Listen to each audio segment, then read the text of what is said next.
Hello and welcome to this second look, I always have to remember, second look exploring session, looking at Like Will to Like, Quoth the Devil to the Collier, a play by Ulpian Fulwell, which is a name which is just so lovely to say. I always like it. We have done not only a first look exploring session of this play, we've also done a workshop looking at the very opening of the play. Some of us here were actually in that workshop. Whether, of course, any of us remember that workshop, it was quite a while ago now. But this second look is a chance to go through the whole of the play at pace and plan ahead for when we do another take it in 2 weeks' time, all things being equal, where we will endeavour to give it a much fuller performance and get a real sense of how it all hangs together overall. This is really an exercise in finding out how the length of it runs without us stopping and starting and talking about it all the time, which is what we do during first look exploring sessions. Today, for this session, reading Newfangle is... Hi, I'm Steve Longstaffe. Reading Lucifer, Hance, God's Promise, and Severity is... Lynsey Beauchamp, actor, currently in Norfolk, but not for much longer. Reading Tom, Tosspot, Pierce, Pickpurse, and Honour is... Hi, I'm Greg, and I'm honestly not playing to type. Reading the Prologue and Cuthbert, Cutpurse is... I'm Eric, and I'm here. Reading Roister and Good Fame is...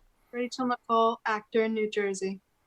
And reading the Collier, or at least a Collier, as well as Fleming, Virtuous Living, and Hankin is... Liza Graham, jack of all trades, master of sod all in London. And I'm your host, Robert Crighton. I will be reading nothing. In fact, I will disappear at some point coming up, as I'm going to be working on the text behind the scenes to endeavour that we hunt out any errors prior to going at this next time. So the aim is to read this at pace all the way through. So to entertain you now with their delectation, speed, and energy, we have, starting off, Like Will to Like, with the prologue. Cicero, in his book De Amicia, these words doth express, saying nothing is more desirous than like is unto like, whose words are most true and of a certainty doubtless. For the virtuous do not the virtuous company mislike, but the vicious do the virtuous company eschew. And like will unto like, this is most true. It is not my meaning your ears for to weary with hearkening what is the effect of our matter, but our pretence is to move you to be merry. Merrily to speak, meaning no man to flatter. The name of this matter, as I said whilere, is Like Will to Like, quoth the devil to the collier. Sith pithy proverbs in our English tongue doth abound. Our author thought good such a one for to choose, as may show good example in mirth may eke be found. But no lascivious toys he purposeth for to use. Herein, as it were in a glass, see you may, the advancement of virtue, of vice the decay. To what ruin ruffians and roisters are brought, you may here see of them the final end. Begging is the best, though that end be not. But hanging is worse if they do not amend. The virtuous life is brought to honor and dignity, and at the last to everlasting eternity. And because diverse men of diverse minds be, some do matters of mirth and pastime require. Others some are delighted with matters of gravity, to please all men is our author's chief desire. Wherefore mirth with measure to sadness is annexed, desiring that none here at our matter will be perplexed. Thus, as I said, I will be short and brief, because from this dump you shall relieved be. And the devil with the collier, the thief that seeks the thief, shall soon make you merry. So shortly you shall see. And sith mirth for sadness is a source most sweet, take mirth then with measure that's best sourceth it.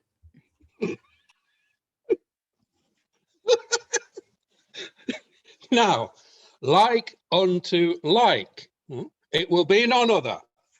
Stoop, gentle knave, take up your brother. What? Is it so? Is it even so indeed? Why then, may I say, God send us good speed. Is everyone here so greatly unkind that I am no sooner out of sight, but quite out of mind? This will make a man even weep for woe. On a sudden no man will him know. If men be so dangerous now at this day, yet women, kind worms, I dare well say. Well, how say you, woman? You stand in the angle. You never acquainted with Nicole Newfangle. When I see Nicole Newfangle is quite forgot. Yet you will know me anon. I dare jeopard a groat. Nicole Newfangle is my name. Do you not me know? My whole education to you I will show. For first, before I was born, I remember very well that my grandsire and I made a journey into hell, where I was bound prentice before my nativity to Lucifer himself. Such was my agility. All kinds of sciences he taught unto me, that unto the maintenance of pride might best agree. I learned to make gowns with long sleeves and wings. I learned to make ruffs like carved chitterlings. Caps, hats, coats, all kinds of apparels, especially breeches, as big as good barrels. Shoes, boots, buskins with many pretty toys, all kinds of garments for men, women, and boys. Know you me now? I thought that, the last, all acquaintance from Nicole Newfangle is not past. Nicole Newfangle was, and is, and ever shall be. And there are but few that are not acquainted with me. For soon as my prenticehood was once come out, I went by and by the whole world about. Sancti benedicite! What have we here? Tom Tumbler of the House of Dancing Bear. Body of me, it were best I go no near. For aught that I see, it is my godfather Lucifer, whose prentice I have been this many a day. But no more words, but mum, you shall hear what he shall say. Oh, mine own boy, I'm glad that thou art here. Oh, he speaketh to you, sir. I pray you, come near. Nay, thou art even he of whom I am well apaid. Well, then speak aloof, for to come nigh, I'm afraid. Why so, my boy, as though thou didst never see me? Well, yes, godfather, but I am afraid it is now as oft times it is with thee. For if my dame and thou hast been tumbling by the ears, as oftentimes you do, like a pair of great bears, thou carest not whom thou killest in thy raging mind. Well, dost thou not remember, since thou did bruise me behind? This hole in thy fury didst thou disclose, that now may a tent be put in as big as thy nose. And this was when my dame called thee bottle-nosed knave, where I'm like to carry the mark to my grave. Oh, my good boy, be not afraid, for no such thing hath happened as thou hast said. But come to me, my boy, and bless thee I will, and see that my precepts thou do fulfill. Well, godfather, if you will say aught to me in this case, speak. For if faith I mean not to kneel to that ill face. For Our Lady of Walsingham had no fairer nose and visage. By the mass, they were fools that would go to her on pilgrimage. Well, boy, it shall not greatly skill whether thou stand or whether thou kneel. Thou knowest what sciences I have thee taught, which are able to bring the world to naught. For thou knowest that through pride from heaven I was cast, even unto hell. Wherefore, see thou, make haste such pride through new fashions in men's hearts to show, that those that use it may have the like overthrow. From virtue procure men to set their minds aside, and wholly employ it to all sin and pride. Let thy newfangled fashions bear such a sway, that a rascal may be so proud as he that best may. Tush! That is already brought to pass, for a very skipjack is prouder, I swear by the mass, and seeketh to go more gayer and more brave than doth a lord, though himself be a knave. I can thee thank that so well thou hast played the part. Such as do so shall soon feel the smart. Sith thou hast done thus, there remaineth behind that thou in another thing show thy right kind. Then, good godfather, let me hear thy mind. Thou knowest I am both proud and arrogant, and with the proud I ever will be conversant. I cannot abide to see men that are vicious accompany themselves with such as be virtuous. Wherefore my mind is, sith thou thy part canst play, that thou adjoin like to like alway. Never loved that well, I swear by this day. What, my boy? Your mind is, sith I fast 3 meals every Good Friday, that I eat nothing but leeks and onions alway. Nay, my mind is, sith thou thy part canst play, that thou adjoin like to like alway. Tush, tush, godfather devil, for that I have no care. Thou knowest that like will to like, quoth the devil to the Collier, and thou shalt see that such match I shall make anon, that thou shalt say I am thy good, sweet godson. I will give thee thanks when thou hast so done. Well, godfather, no more words but mum, for yonder comes the Collier, as seemeth me. By the mass, he will make a good mate for thee. What? Old acquaintance? Small remembrance, welcome to town. Oh, very vengeance. Welcome, Tom Collier. Give me thy hand, as very a knave as any in England. By the mass, God a mercy, my friend Nicole. By God and welcome, gentle Tom Nicole. I'm glad to see thee merry, my friend Nicole. And how dost nowadays, good Nicole? With nothing else but even plain Nicole. Oh, I pray thee then tell me how dost, good friend Lickhole. He's turned from Nicole to Lickhole with Tom Collier. I say no more, Tom. Hold thy nose there. Nay, hold thy tongue, Nicole, till my nose doth come.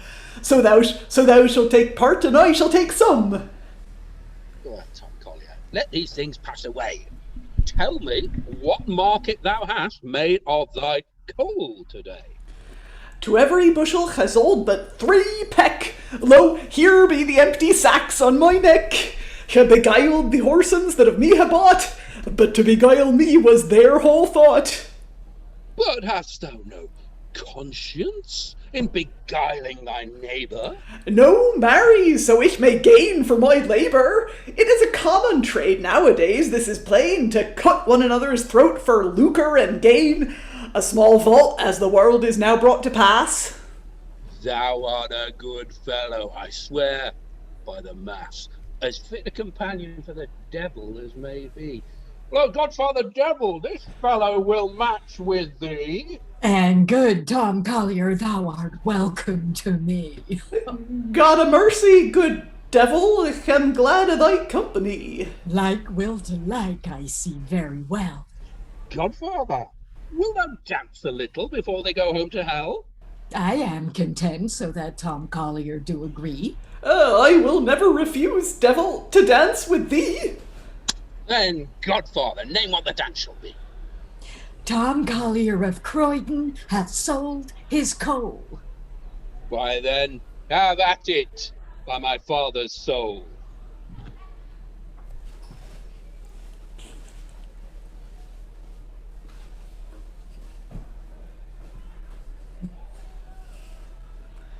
Through the medium of interpretive dance, this is what we would have been saying.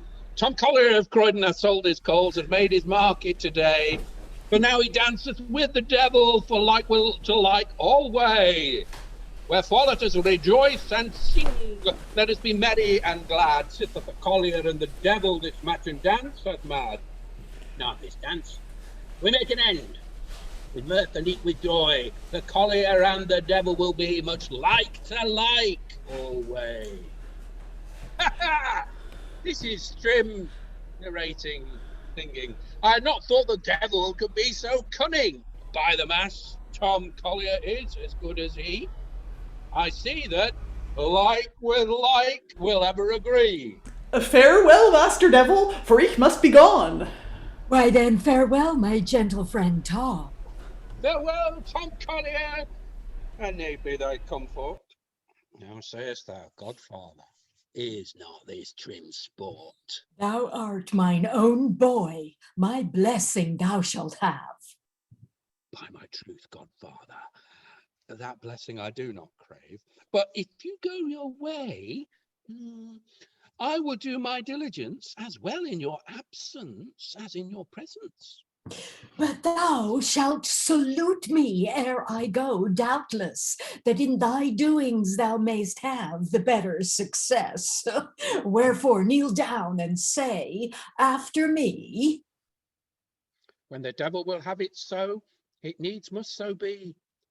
What shall I say, bottle-nosed Godfather? Canst thou tell?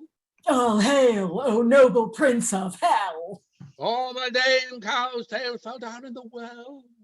I will exalt thee above the clouds. I will saw thee hanging in the shrouds. Thou art the enhancer of my renown. Lord Hance, the hangman of Calais town. To thee be honor alone. Oh, they shall come a hobbling Joan. Amen. Amen. Now, farewell, my boy, farewell heartily. Is there never a knave here will keep the devil company? Farewell, Godfather, for thou must go alone. I pray thee, come hither again anon. Oh, marry, here was the benediction of the devil's good grace. Body of me, I was so afraid I was like to bestench the place. The buttocks made buttons. Yeah. Of the new fashion, while the horse and devil was making his salutation. But by mass, I'm glad as ever was Madge Mare that the horse and devil is joined with the knave Collier. Fit a match as ever could be picked out. What sayest thou to it, Joan with the long snout? But who comes yonder, puffing as hot as a black pudding? I hold £20, it's a ruffian, if a goose go a gooding. God's heart and his guts. Is not this too bad? Blood, wounds and nails, it will make a man mad. I warrant you, here is a lusty one and very brave. I think anon he will swear himself be a knave. I swear, many a mile have I ridden, and many mile have I gone, yet can I not find for me a fit companion. Many there be which my company would frequent. If to do as they do, I would be content. They would have me leave off my pride and my swearing, my newfangled fashions, and leave off this wearing. But rather than I had such companions will have, I will see 1,000 of them laid in their grave, similis similum sibi quered, such a wonder I see, because unto myself in every condition is like. Sir, you are welcome. You seem to be an honest man. and I will help you in this matter as much as I can. If you will tarry here a while, I tell you in good sooth, I will find one as fit for you as a pudding for a friar's mouth. I thank you, my friend, for your gentle offer to me. I pray you, tell me what your name may be. Methink by your apparel you have had me in regard. I pray you, of Nicole Newfangle, have you never heard? Nicole Newfangle. Why, are we of old acquaintance? By my troth, your name is quite out of my remembrance. At your first coming into England, well, you are well acquainted with Tom Tosspot. Tom Tosspot, sanctity, amen. How you were out of my mind. You know, when we were brought into England, this new-fangled kind, that tosspots and ruffians with you were first acquainted. Even so, Tom Tosspot, as thou hast said. It is an old saying that mountains and hills never meet. But I see that men shall meet, though they do not seek. And I promise you more joy in my heart I have found than if I had gained it £100. And I am as glad as one who given me a groat that I have met now with thee, Tom Tosspot. And seeing that thou wast a mate so fain have, I will join thee with one. Thou shalt be as very a knave as thou art thyself. Thou mayest believe me.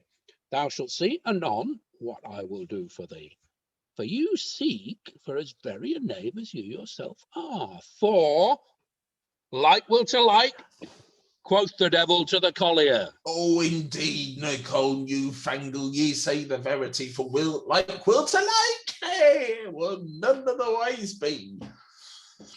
Be old Tom Tosspot, even in pudding time, yonder cometh Roister, an old friend of mine. By the mass for thee, he is so fit a mate as Tom and Tim for Kit and Kate. And now welcome, my friend, Ralph Roister, by the mass. And I am glad to see thee here in this place. Bid him welcome, Hankin, and play a knave's part. My friend, you are welcome with all my heart. Ah, God a mercy, good fellow, tell me what thou art. As very knave as thou, though the best be too bad. I am one which of your company would be very glad. And I will not your company refuse of a certainty, so that to my conditions your manners do agree. It should appear by your sayings that we are of one mind, for I know that roisters and tosspots come of one kind. And as our names be much of one accord, and much like, so I think our conditions be not far unlike. If your name to me you will declare and show, you may in this matter my mind the sooner know. Oh, few words are best among friends. This is true, wherefore I shall briefly show my name unto you. Tom Tosspot it is. It need not be painted, wherewith I with Ralph Roister must needs be acquainted. Faith, Ralph Roister, if thou wilt be ruled by me, we will dance hand in hand, or like knaves all three. It is as impossible for thee his company to deny as it is for a camel to creep through a needle's eye. Therefore, bid him welcome, like a knave as thou art. By my troth, Tom Tosspot, you are welcome with all my heart. I thank you that my acquaintance ye will take in good part, and by my troth I will be your sworn brother. Tush, like will to like. It will be none other. For the virtuous will always virtue's company seek out. A gentleman never seeketh the company of a lout, and roisters and ruffians to sober company eschew. For like will ever to like. This is most true. Now, friend Tom Tosspot, seeing that we are brethren sworn, and neither of our companies from other may be forborne, the whole trade of my life to thee I will declare. And to tell you my property also I shall not spare. Then my masters, if you will a while abide it, ye shall see two such knaves so lively described, that if hell should be raked even by and by, indeed, such another couple cannot be found, I swear by my creed. Go to, sirs, say on your whole minds, and I shall paint you out in your right kind. First, Tom Tosspot, plead thou thy cause and thy name, and I will sit in this chair and give sentence on the same. I will play the judge, and in this matter give judgment. How say you, my masters? Are you not so content? By my troth, for my part, thereto I do agree. I were to blame if any fault should so be me. Then that I be in office, neither of you do grudge. No, indeed. Well learned you to stand capped before a judge. You soutily knaves, show you all your manners at once. Why, Nicole, all we are content. And am I plain Nicole? And yet it is in my arbitrament to judge which of you two is the verier knave. I am Master Nicole Newfangle, both gay and brave. For seeing you made me a judge, I trow I shall teach you both your lillipup to know.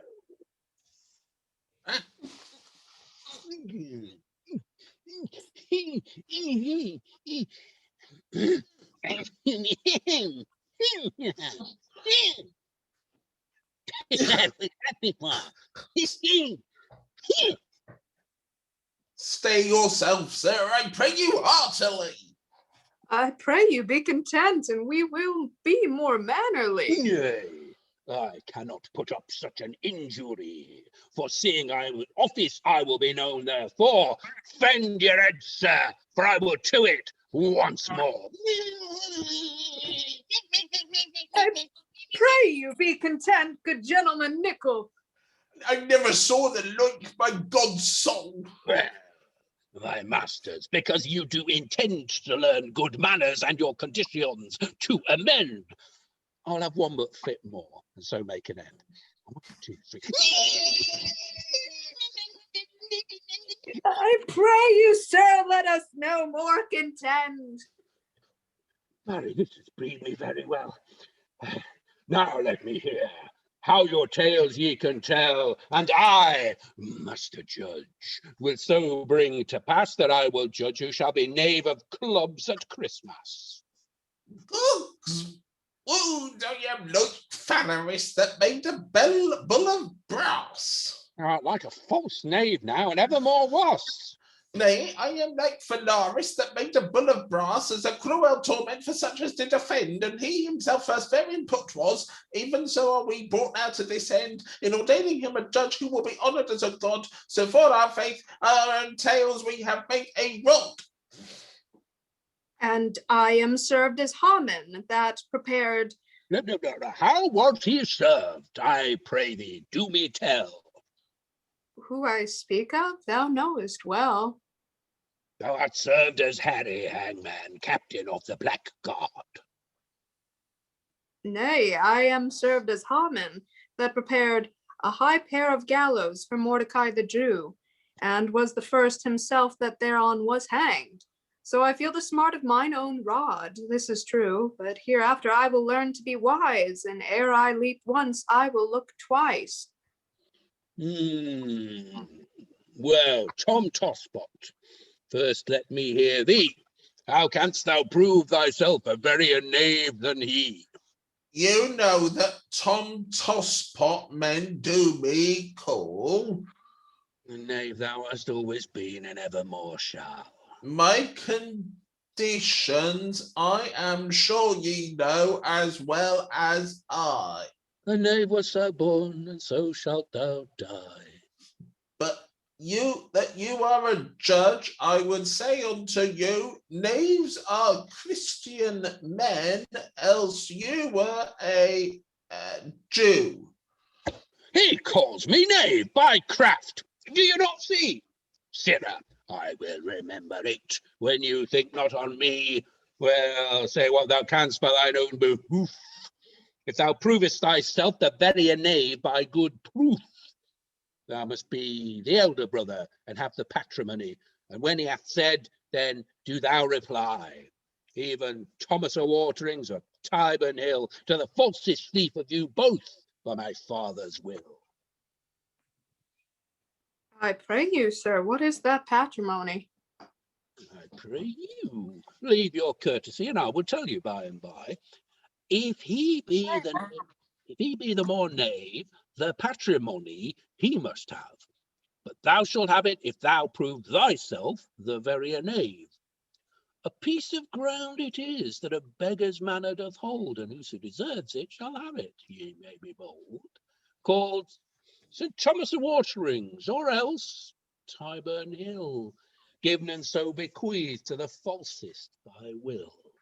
Then I trow I am he that this patrimony shall possess, for I am Tom Tosspot. Do use this trade doubtless. From morning till night I sit tossing the black bowl, then come I home and pray for my father's soul, saying my prayers with wounds, blood, guts, heart, swearing and staring. Thus play I my part. If any poor man, having a whole week earned one groat, he shall spend it in 1 hour in tossing the pot. I used to call servants and poor men to my company, and make them spend all they have unthriftily, so that in my company they think to be so good that in short space their hair grows through their wood. But will no gossips keep thee company now and then? Tush! Are you acquainted with her? Many a woman that with me will sit in every house and place, but then their husbands are need for their face. For when they come home, they will not be afeard to shake the good man, and sometimes shave his beard. And as for Flemish servants, we have such a train that will cuss and carouse, and therein spend their gain. From week to week I have all this company, wherewith I am worthy to have the patrimony. Thus thou mayest be called a knave in grain, and where knaves are scant, thou shalt go for twain. But now, Ralph Roister, let me hear what thou canst say. You know that, Ralph Roister, I am called alway, and my conditions and knavery so far doth surmount, that to have this patrimony I make mine account. For I entice young gentlemen all virtue to eschew, and to give themselves to riotousness, this is true. Serving men also by me are so seduced, that all in bravery their minds are confused. Then if they have not themselves to maintain, to pick and to steal they must be fain. And I may say to you, I have such a train, that sometime I pitch a field on Salisbury plain, and much more, if need were, I could say verily, wherefore I am worthy to have the patrimony. He that shall judge this matter had need have more wit than I.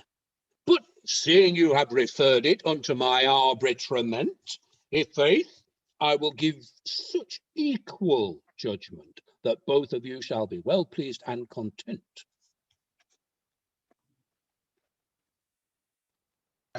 Nay, I have not done, for I can say much more. Well, I will not have you contend any more. But this farm, which to beggar's manor doth appertain, I will equally divide between you twain. Are you not content that so it shall be? As it pleaseth you, so I agree. Then see that anon ye both come unto me. Sir, for my part, I thank you heartily. I promised of late to come unto a company, which at Hob filters for me do remain. God be with you, and anon I will come again. Farewell, brother Ralph. We will come to you anon. Come again. You shall not so suddenly be gone. See ye not who comes yonder? An old friend of yours, one that is ready to cross at all hours? Quass and art and quass again and quass about the house and toss the black bowl to and fro and I brinks them all carousa. God's names drunk so much today that the master most drunk it could say just wrote that she could have been my captain to Tom Tosspot. Get down, good Hance, lest thou lie on the ground. He knoweth not Tom Tosspot. I dare jeopard £20. He will know me by and by. I hold you a crown. How dost thou, servant Hance? How comes this to pass? Oh, Master Tom, glad back, mass.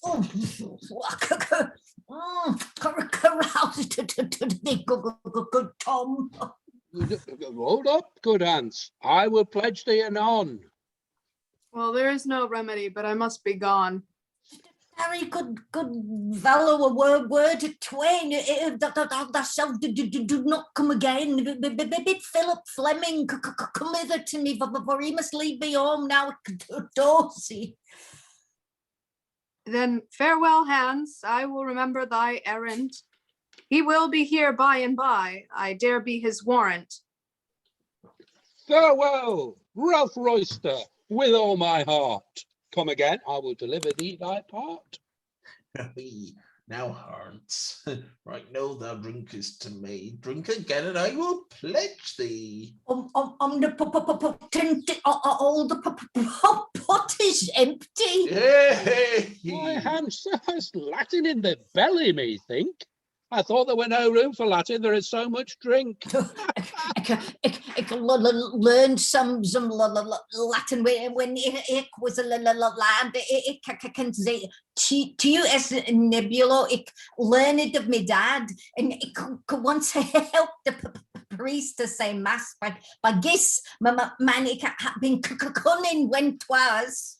Oh, you hearts, when he was he saith, for he were once a scholar in good faith, but through my company he was withdrawn from thence, though his riot and excessive expense unto this trade which now you do in him see, so that now he is wholly addicted to follow me. And one of my God, he is now become. Well, Hance, well, thou wast once a white son. Now, God, so God help me, thou art a pretty fellow, Hance. Clean-legged gentleman, and as proper a paunch as any I know between this and France. Yes, but by God, it could call once dance. I speak of no dancing, little-bellied Hance. But seeing thou sayest thou canst so well dance, let me see where thou can dance lively. That can I do full trimly. Oh.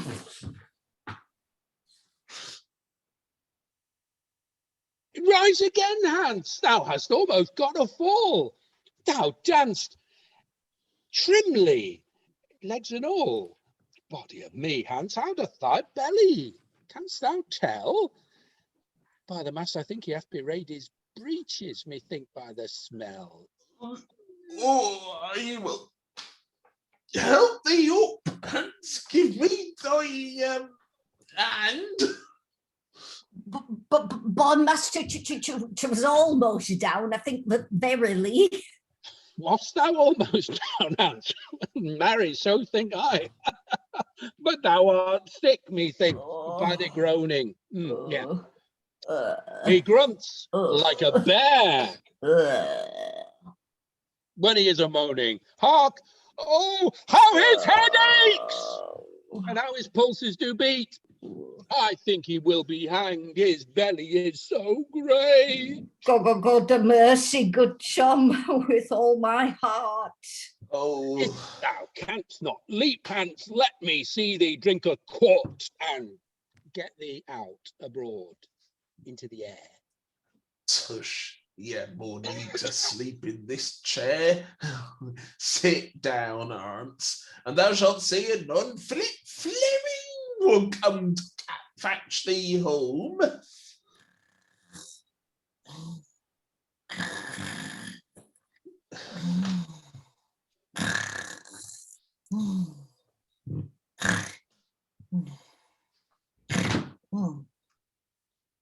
I pray thee, Tom Tosspot, is this one of thy men?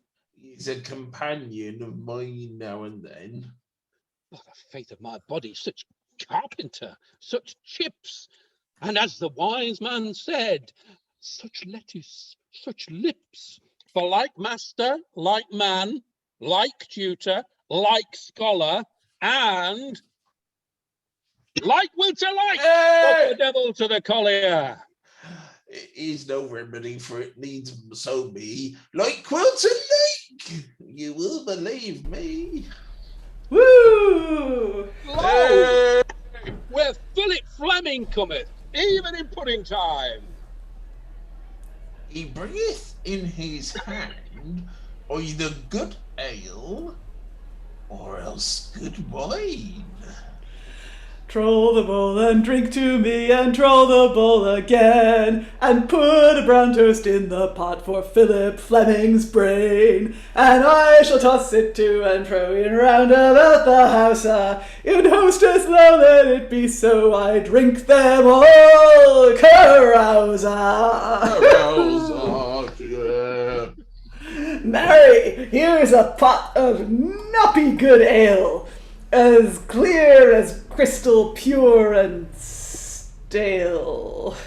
Now a crab in the fire were worth a good groat that I might cross with my captain Tom Tosspot. What? I could no sooner wish, but by and by I have! God save mine eyesight, I think I see a knave! What, captain, how goeth the world with you? Why, now I see the old proverb to be true. Like Quoth the like. Both means Christian, Turk and Jew. Marry Philip even as I was wont to do. Rafe Roister told me that I should find Hance here. Where is he? He doth not appear. Well, I'll £20 a knave is blind. Turn about, Philip Fleming, and look behind. Hast thou drunk so much that the eyes be out? Look how he snoreth like a lazy lout. oh. Go to him, for he sleepeth sound. Two such paunches in all England can scant be found. Why, Hance! Hance! Hance! Hance! Hance! Art thou in thy prayers so devoutly? Awake, man! We two will cross together stoutly. Dominus noster, methink I spied 3 knaves on a cluster. Stay a while, he saith his pater noster. Oh, sanctum benedictum, what have I dreamed? By God's nouns, Chad thought it had been in my bed. To dream such a dream as thou wilt marvel to hear. Methought I was drowned in a barrel of beer, and by the barrel was turned to a ship, which methought the wind made nicely to skip. And I did sail therein from Flanders to France. At last stick was brought hither among a sort of knaves by chance. No, Hance, here is Philip Fleming come now. We will go drink together now. How sayest thou? Oh, pretty good, Philip, now lead me away. Give me thy hand, ooh, and I will thee stay. How say you, Master Nicole, will you keep us company? Go before, Master Nicole, and I will come by and by. Mates match together, depart, you 3. I will come after. You may believe me.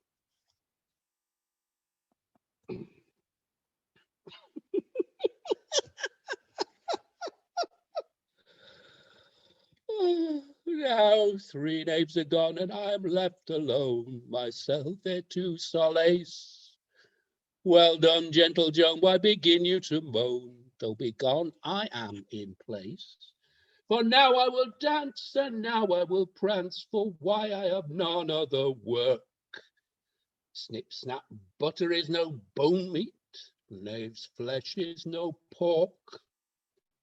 Hey, tisty, toisty, an owl is a bird, jackanapes hath an old face. You may believe me at one bare word, how like you this merry case?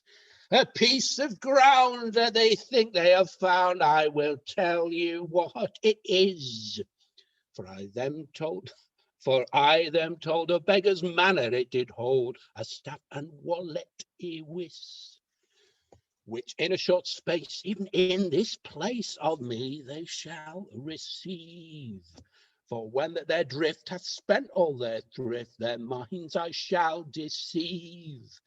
I trow you shall see more knaves come to me, which whatsoever they do, they shall have their meed as they deserve indeed.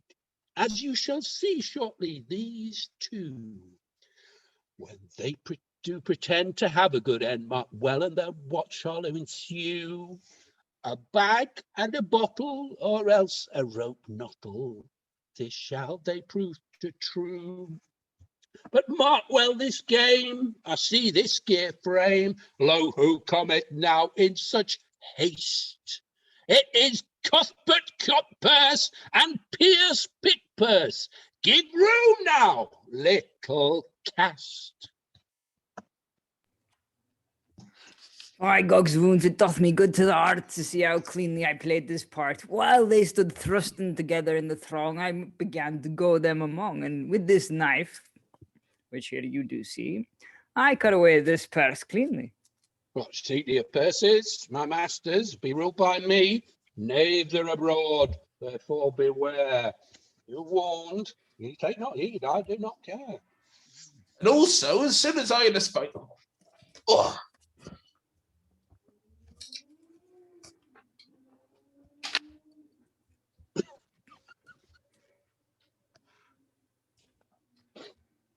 a woman in the throng whose purse was hacked. I took it by the strings and cleanly it untied. She knew no more of it than ye are cat.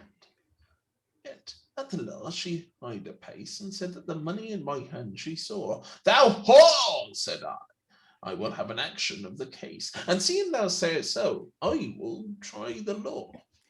How sayest thou, Pierce Pickpurse? Art thou not agreed these two booties here equally to divide?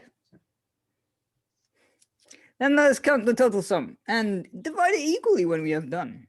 The masters here is a good fellow that would fain have some. What, Nicole, Newfangle, be you here? So God help me, I'm glad with all my heart. And ere we depart, we will have some cheer, and of this booty you shall have your part. I thank you both, even heartily. I will do somewhat for you by and by. Are you not two sworn brothers in every booty? Yes, that we are, truly. Then I can tell you news, which you do not know. Such news as will make you full glad, I trow. But first, tell me this, Pierce Pickpurse. Which is the elder, thou or Cuthbert Cutpurse? In faith, I think we are both of one age, well nigh. I suppose there's no great difference truly, but wherefore I ask you, I pray you tell me why. I will tell you the cause without any delay. For a piece of land is fallen, as I hear say, which by succession must come to one of you. A proper plot it is, that is most true. For thou, Cuthbert Cutpurse, was Cuthbert Cutthroat's son, and thou, Pierce Pickpurse, by that time thou hast done can derive thy pedigree from an ancient house. Thy father was Tom Thief, thy mother was Tiblouse. This piece of land whereto you inheritors are is called the land of the two-legged mare. In which piece of ground there is, A mare indeed, which is the quickest mare in England for speed. Therefore, if you will come anon unto me, I will put you in possession, and that you shall see. I cannot believe that such luck has happened to us. It is true that I to you to discuss. If you will help us to this piece of ground, both of us to you shall think ourselves bound. Yes, i' faith, you shall have it. You may believe me. I will be as good as my word, as shortly you shall see. Then, Brother Pierce, we may think ourselves happy that ever we were with him acquainted.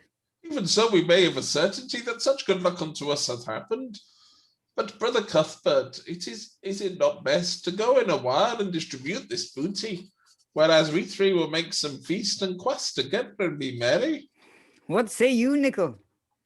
I do agree. It's soft, a while be ruled by me. Look, yonder a little, do you not see? Who cometh yonder? While we will abide. Let him say his pleasure, and we will stand aside.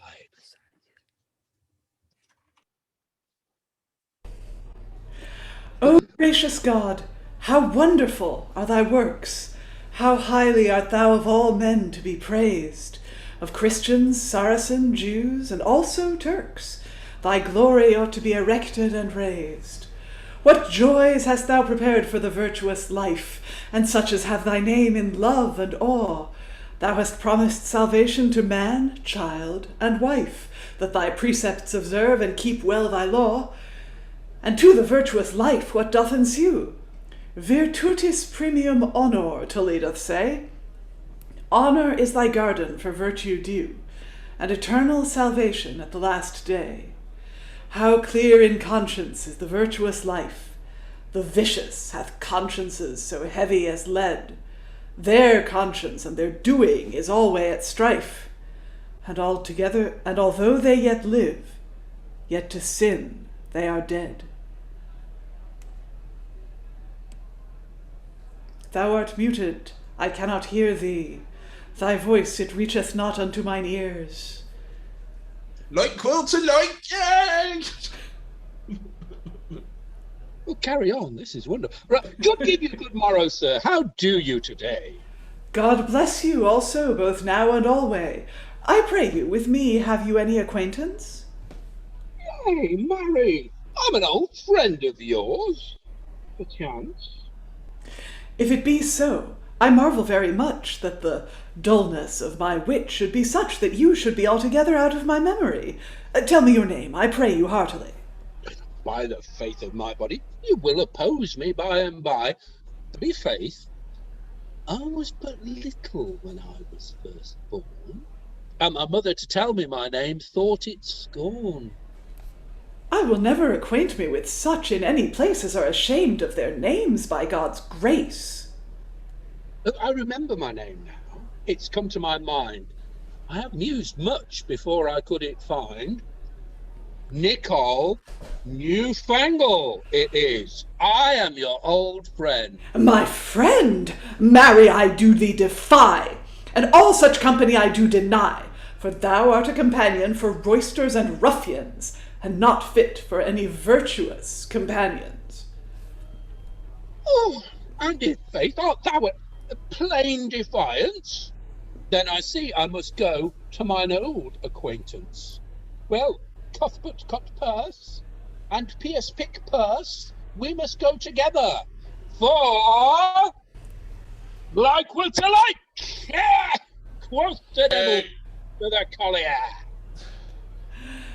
Indeed, thou say'st true, it must needs be so, for like will ever to his like go, and my conditions and thine so far do disagree that no familiarity between us may be. For thou nourishest vice, both day and night. My name is Virtuous Life, and in virtue is my delight.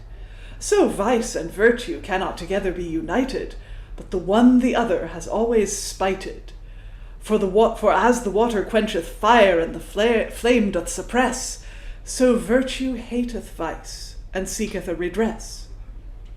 Tush, if he is so dangerous, let us not him esteem, and he is not for our company, I see very well, for if he be so holy as doth seem, we indeed differ as much as heaven and hell. You know that like what I like, always. And you see how holily he is now bent. To seek his company, why do we essay? I promise you, to do what ye will, I do not consent, for I pass not for him, be he better off or worse. Friend, if you be wise, beware your purse. For this fellow may do you good when all comes to all, if you chance to lose your purse in Cutpurse Hall. But if faith fare ye well, sit of our company you be weary, we will go to a place where we will be merry. For I see your company and ours do far differ, for like what I like, quoth the devil to the Collier. Well, then let us be gone and bid him adieu, for I see this proverb proveth very true. Then let us go to Hobfilcher's house, where we will be merry and quaff carouse, and there we shall find Tom Tosspot with evermore meat makes for us. Therefore let us go, then seeing we're all of one kind, mind, let us three go and leave a knave here behind.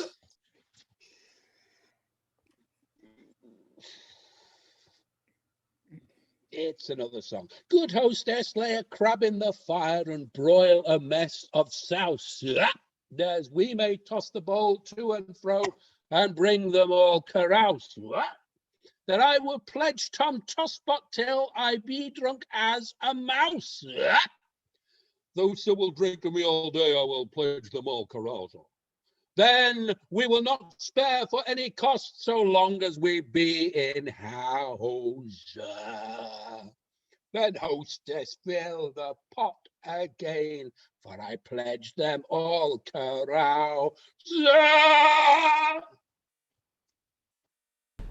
Oh, wicked imps that have such delight in evil conversation, wicked and abominable! And from virtue's lore withdraw yourselves quite, and lean to vice most vile and detestable. How prone and ready are we vice to ensue! How deaf we be good counsel to hear! How strange we make it our hearts to renew! How little have we God's threats in fear!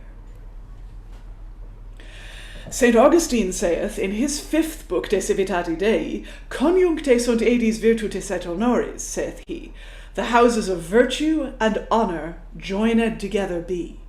And so the way to honour's house is disposed, that through virtue's house he needs must pass, or else from honour shall he soon be deposed, and brought to that point that he before was. But if through virtue honour may be attained, the path to salvation may soon be gained. Some there be that do fortune prefer, some esteem pleasure more than virtuous life. But in my opinion all such do err, for virtue and fortune be not at strife. Where virtue is, fortune must needs grow. But fortune without virtue hath soon the overthrow. Thrice happy are they that do virtue embrace, for a crown of glory shall be their reward. Satan at no time may him anything deface, for God over him shall have such regard, that his foes he shall soon tread under foot, and by God's permission pluck them up by the root. It booteth not vice against virtue to stir, for why vice is feeble and of no force, but virtus aeterna precloaque habetur, wherefore I would all men would have remorse, and eschew evil company, vile and pernicious, delight in virtuous men, and hate the vicious. And as the end of virtue is honour and felicity, so mark well the end of wickedness and vice, shame in this world, and pain eternally. Wherefore you that are here learn to be wise, and the end of the one with the other weigh, by the time you have heard the end of this play. But why do I thus much say in the praise of virtue, sith the thing praiseworthy needs no praise at all? It praiseth itself sufficiently, this is true, which chaseth away sin, bitter as gall. And where virtue is, it need not to be praised, for the renown thereof shall soon be raised. Oh, virtuous life, God rest you merry. To you am I come for to attend. Good fame! You are welcome heartily. I pray you, who did you hither send? Even God's promise hath sent me to you, willing me from you not to depart, but always to give attendance due, and in no wise from you to start. For God of his promise hath most liberally sent me good fame to you virtuous life, whereby it may be seen manifestly God's great zeal to virtue both in man and wife, for why they may be sure that I, good fame, from the virtuous life will never stray, whereby honor and renown may grow to their name, and eternal salvation at the latter day. God is gracious and full of great mercy to such as in virtue set their whole delight, pouring his benefits on them abundantly. O man, what meanest thou with thy Saviour to fight?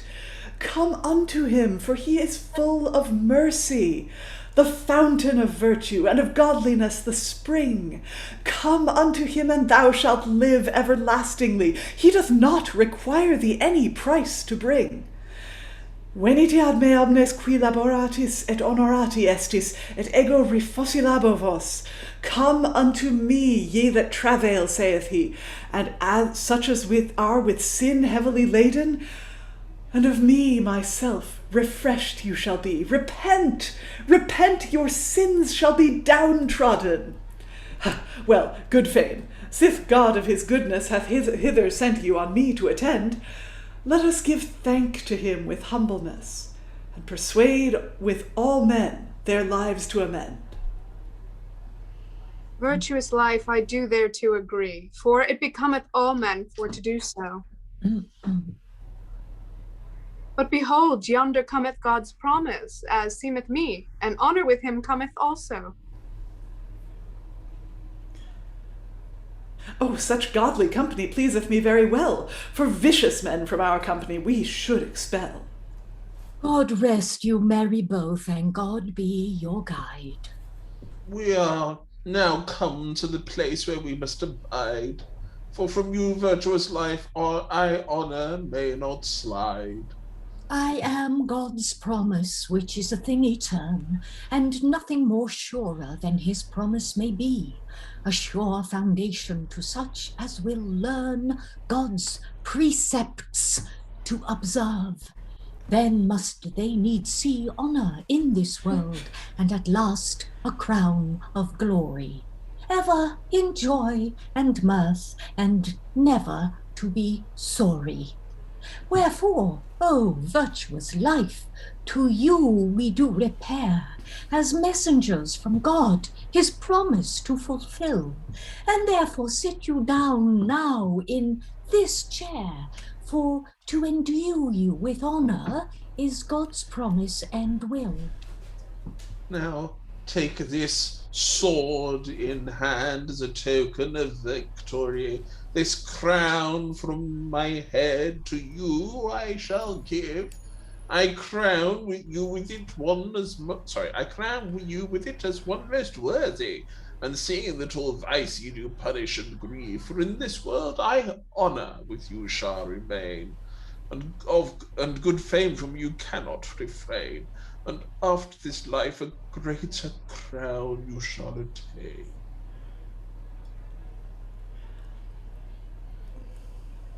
What heart can think, or what tongue can express the great goodness of God, which is almighty?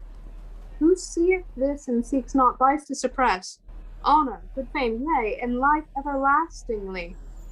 Thy name be praised, O Lord, therefore, and to thee only be glory and honor. Sith God's promise hath brought honor into place, I will for a while leave you three alone, for I must depart now for a little space, but I shall come to you again anon.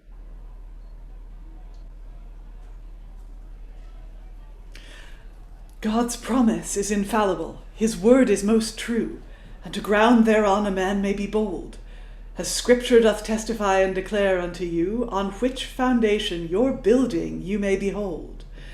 For virtuous rulers the fruit of felicity do reap, and reward of fame and honor to themselves they heap.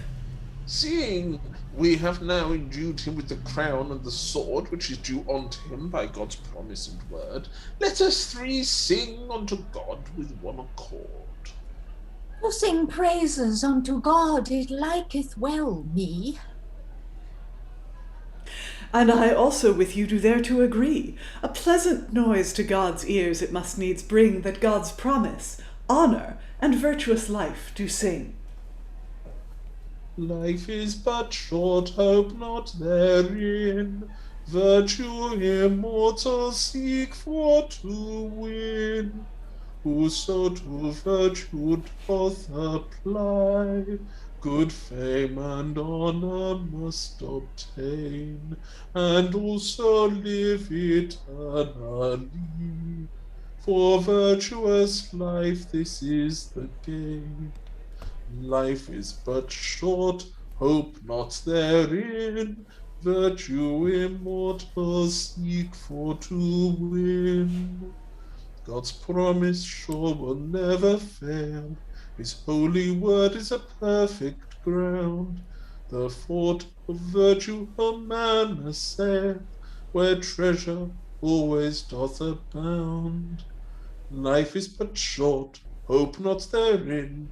Virtue immortal seek for to win. To thee alone be Lord and praise, O Lord that art so merciful, who never failed at all assays to aid and help the pitiful. Life is but short, hope not therein. Virtue immortal seek for to win.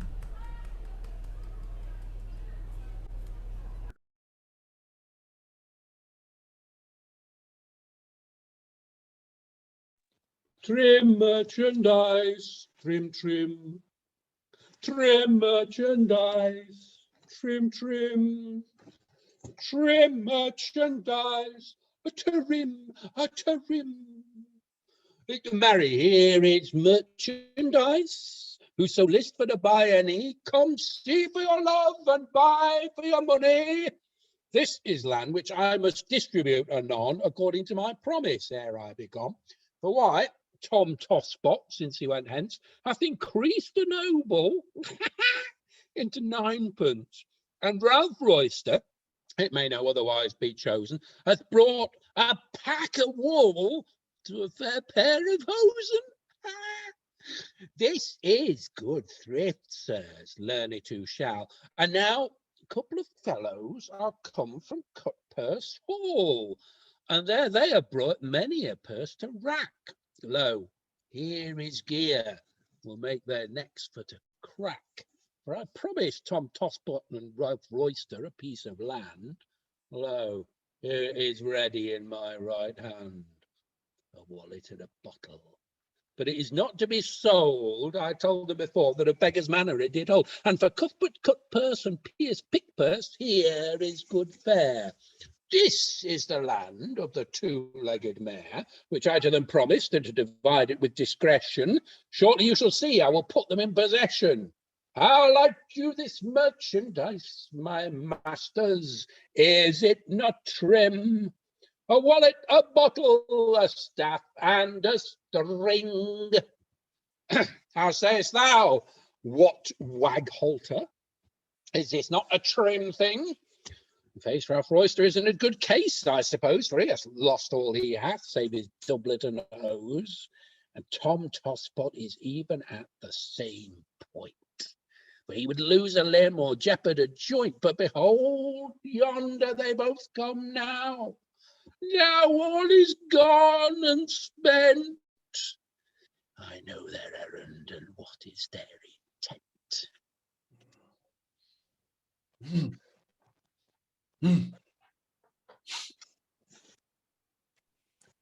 Well, be as be may, is no banning, but I fear that when that this gear shall come to scanning, the land to the which we did wholly trust shall be gone from us, and we cast in the dust. God's blood, if Nicole Newfangle serve us so, we may say that we have had a shrewd blow, for all that I had is now lost at the dice. My sword, my buckler, and all sink and dice. My coat, my cloak, and my hat also. Knowing my doublet and my hose, I am fain to go. Therefore, if Nicole Newfangle help not now at a pinch, I am undone. For of land I have not an inch. By Gog's wounds, even so is it now with me. I am in my doublet and my hosen, as you see. For all that I had doth lie at pledge for ale, by the mass I am as bare as my nail. Not a cross of money to bless me have I, but I trow we shall meet Nicole Newfangle by and by. Turn hither, I say, Sir Knave, for I'm even he that you so fain would have. What, Master Nicole, are you here all this while? Well, I think I'm here, or else I do thee beguile. So, God help me, I am glad that you be in suit, for in faith your presence have made my heart light. I will make it lighter anon, I trow. My masters, I have a piece of land for you. Do you know? Marry, that is the cause of our hither resort, for now we are void of all joy and comfort. You see in what case we now stand in, and you heard us and you heard us also even now, I ween. Wherefore, good Master Nicole, let us have this land now, and we shall think ourselves much bound unto you. You know that I this land must divide, which I shall do, but a while abide. All thy goods for ale at pledge be, and thou sayest a pair of dice have made thee free. First, Ralph Roister, come thou unto me. Because thou hast lost every wit at dice, take here this bag to carry bread and cheese, and take thou this bottle, and mark what I say. If he chance to eat bread and cheese by the way, do thou in this matter follow my counsel. Drink up the drink and knock him about the head with the bottle. And because that Ralph is the elder knave, this staff also of me he shall have. But where is the land that to us you promised? I' faith, good fellows, my promise is performed. By Gog's blood, I thought it would be so. This must you have, where you will or no, or else to fall to work with shovel and with spade. For begging now must be your chiefest trade. Gog's heart, can I away with this life, to beg my bread from door to door? I would rather cut my throat with a knife than I will live thus beggarly and poor. By Gog's blood, rather that I will it essay. I will rob and steal and keep the highway.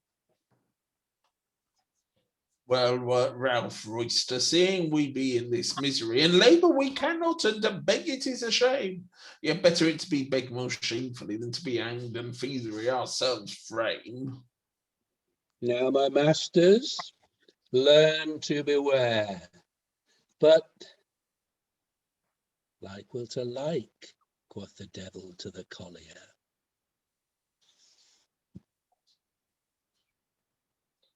Lord, why did not I consider before what should of roisting be the final end?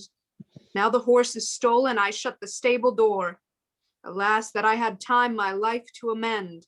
Time I have, I must needs confess, but yet in misery that time must be spent, seeing that my life I would not redress, but wholly in riot I have it all spent. Wherefore I am now brought to this exigent. But the time past cannot be called, this is no nay.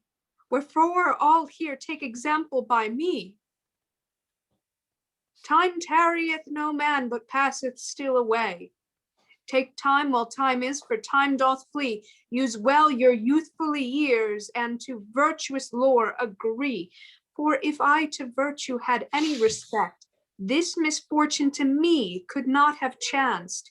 But before unto vice I was a subject to no good fame, may I now be advanced. My credit also is now quite staunched, wherefore I would all men my woeful case might see, that I to them might a mirror be. Oh, ye parents, to you I do say, have respect to your children and for their education, lest you answer therefore at the latter day. And your meed shall be eternal damnation. If my parents had brought me up in virtue and learning, I should not have had this shameful end. But all licentiously was my upbringing, wherefore learn by me your faults to amend. But neither in virtue, learning, or yet honest trade was I bred up my living for to get. Therefore in misery my time away must fade. For vicious persons, behold now the net. I am in the snare. I am caught with a gin. And now it is too late.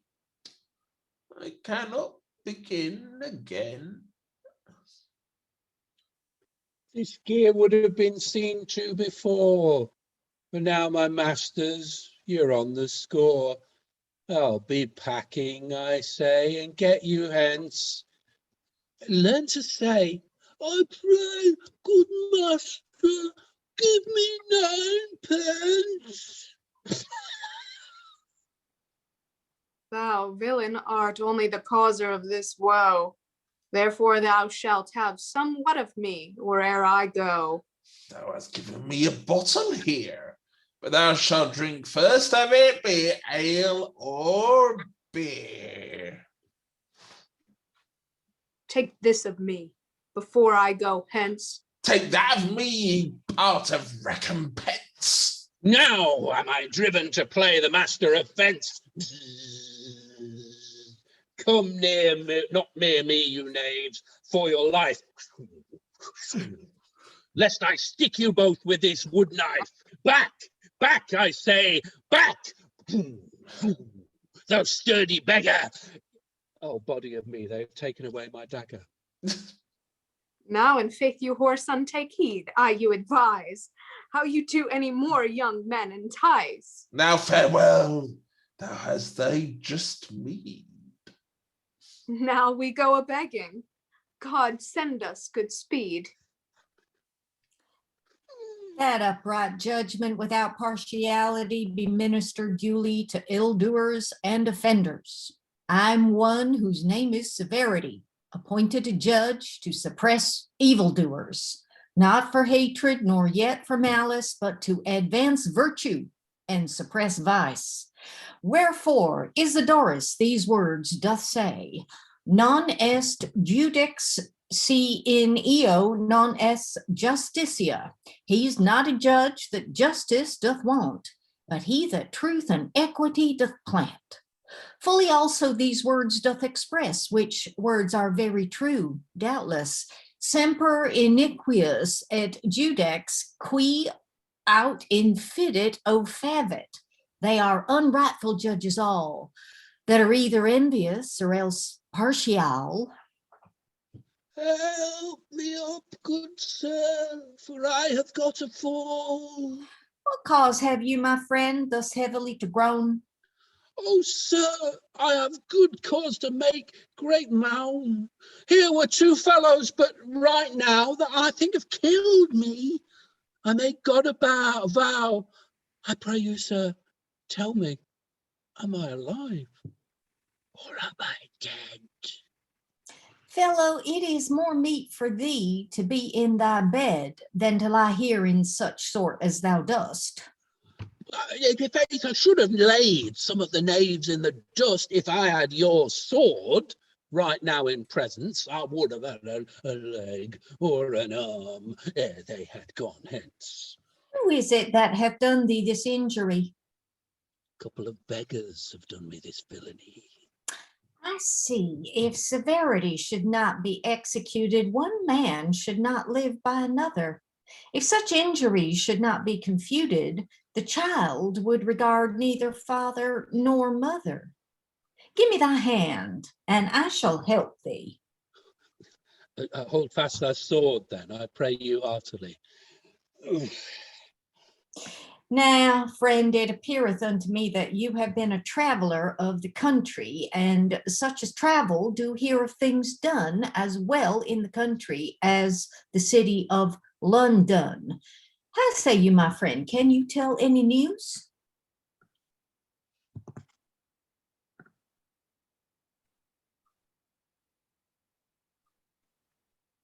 My friend? Like will the like? Said the Collier to the devil. Like will I like? My friend, can you tell any news? I'm sorry, I was just remembered I've got to practice my my statue. Anyway, yeah, I can. So I lately came from the stews. There are knaves abroad. You may believe me, as in this place shortly you shall see. No more words, but Mum, stand a while aside. Yonder come 2 knaves, therefore abide. By God's wounds, if ye not help not now, we are undone. By the mass, for my part, I wot not whither to run. Oh, we be so pursued on every side that my God's heart I wot not where to abide. Every constable is charged to make privy search, so that if we may be got, we shall be thrown over the perch.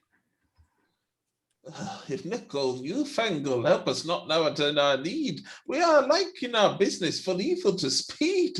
Therefore, so let us make no delay, but seek him out of hand and be gone away. Soft, my masters, a while I you pray, for I am here, for whom you do seek, for you know that like will never from like. I promised you of late a piece of land, which by and by shall fall into your hand. What, Master Nicole, how do you do today?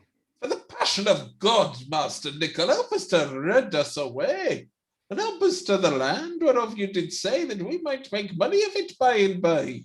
For out of the realm we purpose to fly. Marry, I will help you, I swear by all hallows. I will not part from you till you come to the gallows. Lo, noble Severity, these be they, without doubt, on whom this rumour of thievery has gone about. Therefore, my masters, here is the snare, shall lead you to the land called the 2-legged mare. My friend, hold them fast, even in that plight. Then come, help me with your sword. I fear they will fight.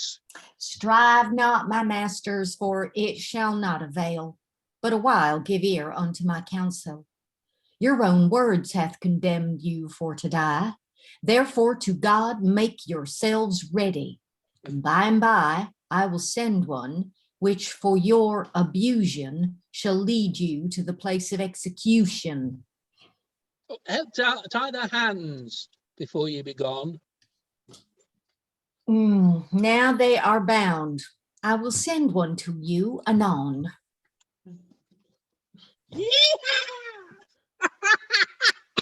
Ah, my masters, how like you this play? You shall take possession of your land today. I will help to bridle the 2-legged mare, both of you, for to ride need not spare. No, God help me, I swear by this bread, I marvel who shall play the knave when you 2 be dead. O cursed caitiff, born in an evil hour, woe unto me that ever I did thee know. For of all iniquity thou art the bower, the seed of Satan thou dost always sow. Thou only hast given me the overthrow. Woe worth the hour wherein I was born, woe worth the time that ever I knew thee. For now in misery I am forlorn. Oh, youth, take example by me. Flee from evil company as from a serpent you would flee. For I to you all a mirror may be. I have been daintily and delicately bred, but nothing at all in virtuous lore. And now I am but a man dead. Hanged I must be, which grieveth me full sore. Note well the end of me, therefore, and you that fathers and mothers be, bring not up your children into much liberty. Sith that by the law we are now condemned, let us call to God for his mercy and his grace, and exhort that all vice may be amended, while we in this world have time and space. And though our lives have never sensuously been spent, yet at the last to God let us call, for he heareth such as are ready to repent, and desireth not that sinners should fall. Now we are ready to suffer, come when it shall. Come, Hankin, hangman. Let us two cast lots, and between us divide a couple of coats. Take thou the one, the other shall be mine. Come, Hankin, hangman. He came in good time. Thou shouldst have one, Nicole, I swear by the mass, for thou bringest work for me daily to pass. And through thy means I get more coats in 1 year than all my living is worth beside, I swear. Therefore, Nicole Newfangle, we shall depart never, for like will to like, quoth the devil to the Collier. Now farewell, Hankin, hangman. Farewell to thee. Farewell, Nicole Newfangle. Come you two with me.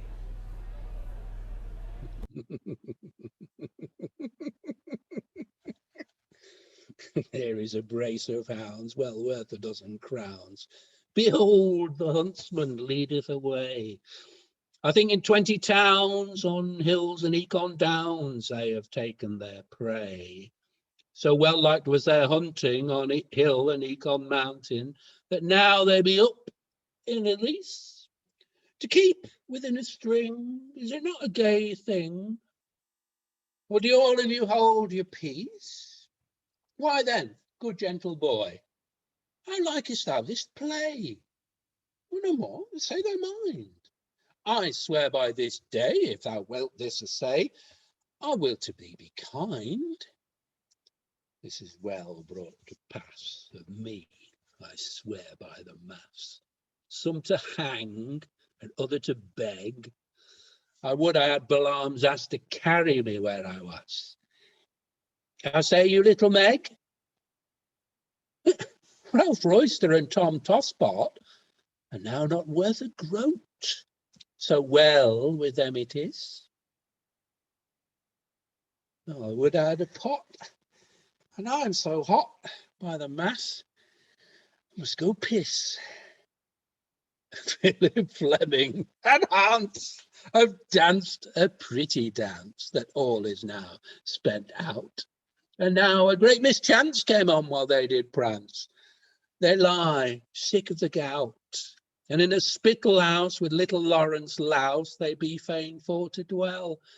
If they eat a morsel of souse or else a roasted mouse, they think they do fare well. But as for Peter Pickpurse, and also Cuthbert Cutpurse, you saw them both right now. With them it is much worse, for they do ban and curse, for the halter shall them bow. Now, if I had my nag to see the world wag, I would straight ride about. Hints, you fill the bag, I would not pass a rag to hit you on the snout. Ho, ho, ho, mine own boy, make no more delay, but leap up on my back straightway. Well, then who shall hold my stirrup when I go to horse? Tush, for that do thou not force. Leap up, I say, leap up quickly. Whoa, bull, whoa, I will come by and by. Now for a pair of spurs I would give a good groat, to try whether this jade do amble or not. Farewell, my masters, till I come again. For now I must make a journey into Spain. O worthy diadem, O jewel most precious, O virtue, which doth all worldly things excel, how worthy a treasure thou art to the virtuous! Thy praise no pen may write, nor no tongue tell. For I, who am called virtuous life, have in this world both honour and dignity. Immortal fame of man, child, and wife daily waiteth and attendeth on me. The commodity of virtue in me you may behold. The enormity of vice you have also seen. Therefore to make an end now we may be bold, and pray for our noble and gracious queen. To do so, virtuous life, it is our bounden duty. And because we must do so before we do end, aid us therein, good fame cometh verily, which daily and hourly on you doth attend. Virtuous life, do what you list. To pray or to sing, I will you assist. O Lord of hosts, O King almighty, pour down thy grace upon our noble queen. Vanquish her foes, Lord, that daily and nightly through her thy laws may be sincerely seen. The honourable council also, O Lord, preserve the lords both of the clergy and of the temporality. Grant that with meekness they may thee serve, submitting to thee with all humility. O Lord, preserve the commons of this realm also. Pour upon them thy heavenly grace to advance virtue and vice to overthrow, that at last in heaven with thee they may have a place. Where like to like is a matched so, that virtue must of force decay. Their God with vengeance, plagues, and woe, by judgment just must needs repay. For like to like, the worldlings cry, although both likes do grace defy.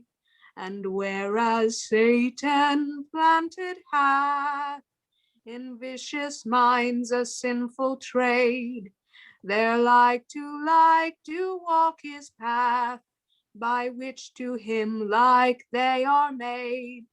So like with like reward obtain, to have their meed in endless pain.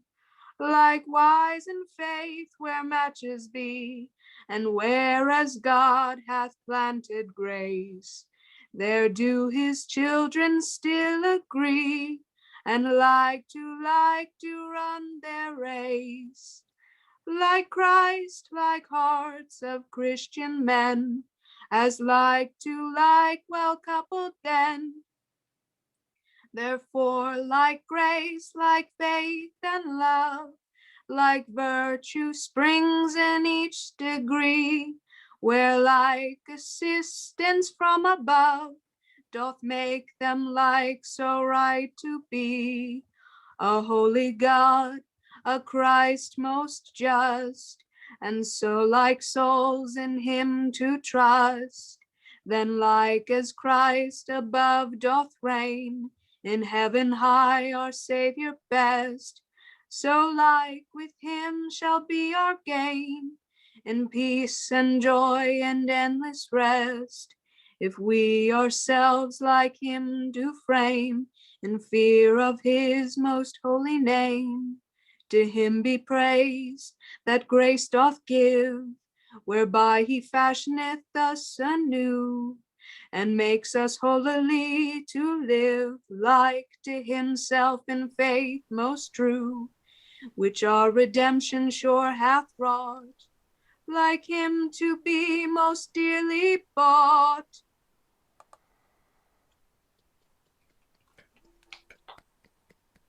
Well done, everyone. Lovely, lovely, lovely stuff. It's quite a lot to unpack there. I mean, it's a chunky old play. It's really interesting. I was sort of leaning against the virtuous stuff, and then I sort of leaning towards the virtuous stuff again. I mean, it's quite good to give Newfangle a break. And actually there is something there. There's this sort of grand guignol quality to the end there with Newfangle. I kind of want all the people that he has basically destroyed the life of to be sort of circling around him while he's standing there, and then he uses them as stepping stones to climb onto Satan's back, and then goes off. I almost don't want to then bookend with, though the song was lovely actually in the end, but I almost don't. I almost feel like actually the message comes across without the need for someone to come on and say, "Hi, we have a message." But I don't know. I'm sort of swinging to and fro on that point now, actually. Stephen. I mean, it may just be ego, but I think that Newfangle does, have a tendency to kind of dominate while he's on. So I actually think Rachael's song at the end there was really great, because it just pulled it back, and it made you sort of re-evaluate some of the piety that we'd seen before, which is kind of a bit pale in theatrical terms, isn't it? Because Newfangle's got all this stuff to the audience and all this stuff to camera, and as it were. So I think it worked really well. Just the same way as like a clown doesn't need to be on at the end. I think it's a more interesting ending if we think we know where we are with it. I completely agree with you. That sort of Newfangle ending, but then that's actually a false ending, and to get you to try and make sense of something else, and then it stops just being the sort of anti-hero show. Because it's quite an elaborate. I mean, all of the pieces feel like they're just completely random things, but they actually do all fit together. There is a logic. I mean, it is very episodic, and you could chop and change things out there. But all of these people do end up returning, or most of them return to be to basically repent their life choices. So yeah, it's and just the way I have to say Severity did land quite well. I quite liked Severity. And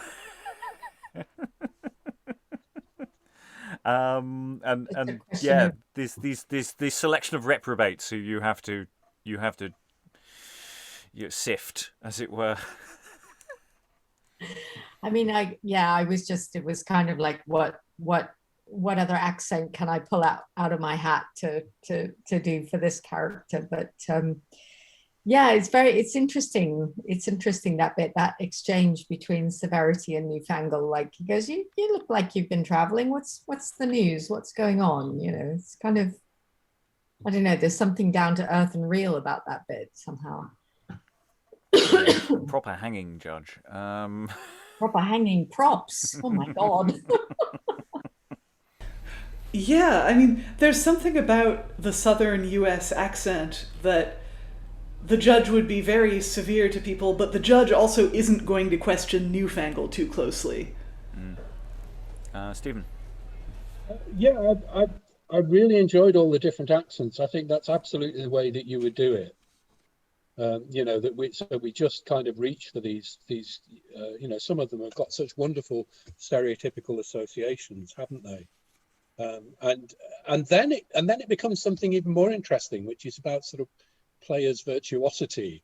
So there's a sort of meta element about it with all the doubling as well. So I think the accents that everybody was doing, I thought they worked really well. The number of times you go to a sort of a large cast play and they all do RP or Mummerset, and that's that. I think this has got a sort of real whirling energy to it, and I think people dropping it into and out of accents is part of that. I think it would work really, really well as part of staging. Yeah, because we were, there was experimentation and there was that sense of chaos, and I think this is a play that needs chaos. We workshopped before the almost audience response of like Will to Like, Quoth the Devil to the Collier, but the drinking game that we you did. I was doing it as well, but you couldn't see me. But that did sort of give it something. And then when it became a darker drinking game at the end, towards the end, when Newfangle's still doing it, but it's no longer quite as fun, and it's just yeah, I'll drink to your hanging, and it gives it a nice spin, because it means it's not just a repeated phrase that is the same every time. It actually has a different weight as it goes on, and it sort of starts becoming something else. And of course, it encourages everyone to get increasingly mashed. But yeah, there's a chaos to this that feels integral.